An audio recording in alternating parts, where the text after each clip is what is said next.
દબાણનો મુદ્દો વડોદરા મહાનગરપાલિકાની સામાન્ય સભામાં ફરી ઉછળ્યો। પાલિકાની સામાન્ય સભા મળી, જેમાં યુસુફ પઠાણ દ્વારા જમીન પર કરાયેલ દબાણનો મુદ્દો ચર્ચાઓમાં હતો। સયાજીગંજ વિધાનસભાના ધારાસભ્ય અને કાઉન્સિલર કેયુ રોકડિયા દ્વારા સભામાં મુદ્દો ઉઠાવતા અત્યાર સુધીનું ભાડું વસૂલવા અને દબાણ દૂર કરવા જલ્દીથી કાર્યવાહી કરવા સૂચન કર્યું હતું।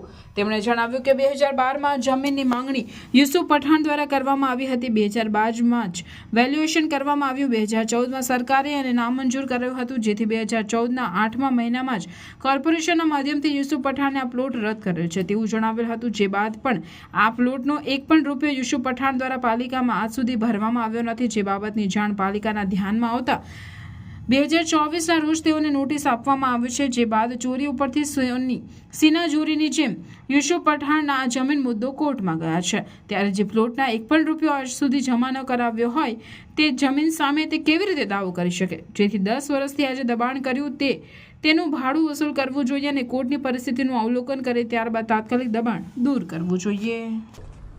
2012માં યુસુફ પઠાણે એ TP22 FP90ની જગ્યાની માગણી કરી હતી।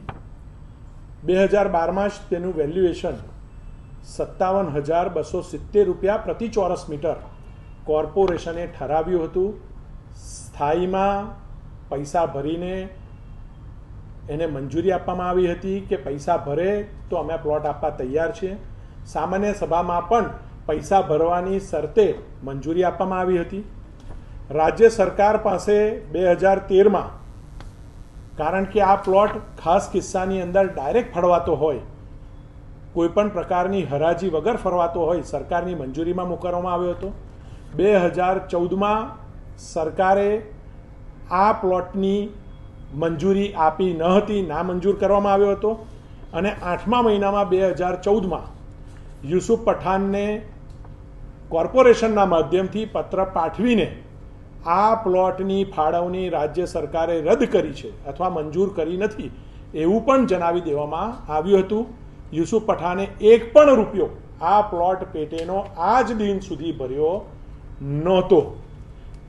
યદ્યપિ પૂર્વ ક્રિકેટર હોય, રિગાર્ડ્સના કારણે પ્લોટ વાપરતો હતો, પરંતુ હાલમાં જ્યારે આ પ્લોટ વાપરતો હોય એવું ધ્યાનમાં આવ્યું ત્યારે 6/6/2024ના રોજ કોર્પોરેશને નોટિસ આપીને પ્લોટ પરની કમ્પાઉન્ડ વોલ ને તબેલો આ બે દબાણ દૂર કરવા માટેની કોર્પોરેશને નોટિસ આપી।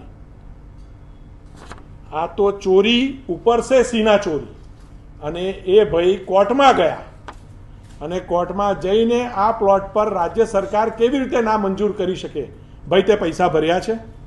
કોઈપણ પ્રકારના પૈસા કોર્પોરેશનમાં ભર્યા છે આ પ્લોટ પૈકીના?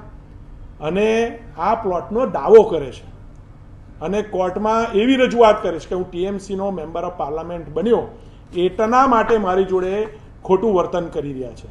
જો આવું કંઈ પણ ધ્યાનમાં હોત તો આ ઇલેક્શનનો દેશવ્યાપી મુદ્દો હતો। આવું કોઈ પણ વર્તન એ ભારતીય જનતા પાર્ટીની સરકાર કે કોર્પોરેશન કરતી નથી। માત્ર મેરિટના આધાર પર પ્લોટના પૈસા ભરાયા નથી, સરકારે પ્લોટની ફાળવણી નામંજૂર કરી છે, આમ છતાં 10 વર્ષથી પ્લોટ પર પોતાની કમ્પાઉન્ડ વોલ બાંધીને દબાણ કર્યું છે અને ઉપરથી કોર્ટમાં જાય છે। એટલે કહ્યું ચોરી ઉપર છે સીના ચોરી। આવા વ્યક્તિઓને સબક શીખવાડવું અને આ દબાણ તાત્કાલિક ધોરણે દૂર થવું જોઈએ, આવી મેં માગણી કરી છે। અને કોંગ્રેસના કાઉન્સિલરે પણ સૂર પુરાવતા એની જોડે ભાડું વસૂલ કરવું જોઈએ 10 વર્ષનું, એવી પણ અમે માગણી કરી છે। કોર્ટમાં મુદ્દો મૂક્યો છે। કોર્ટની અંદરની પરિસ્થિતિ જોઈને બને એટલું ઝડપથી 2-4 દિવસ 5 દિવસમાં કોર્પોરેશને એ દબાણ દૂર કરવું જોઈએ, આવી આજે મેં માગણી કરી છે।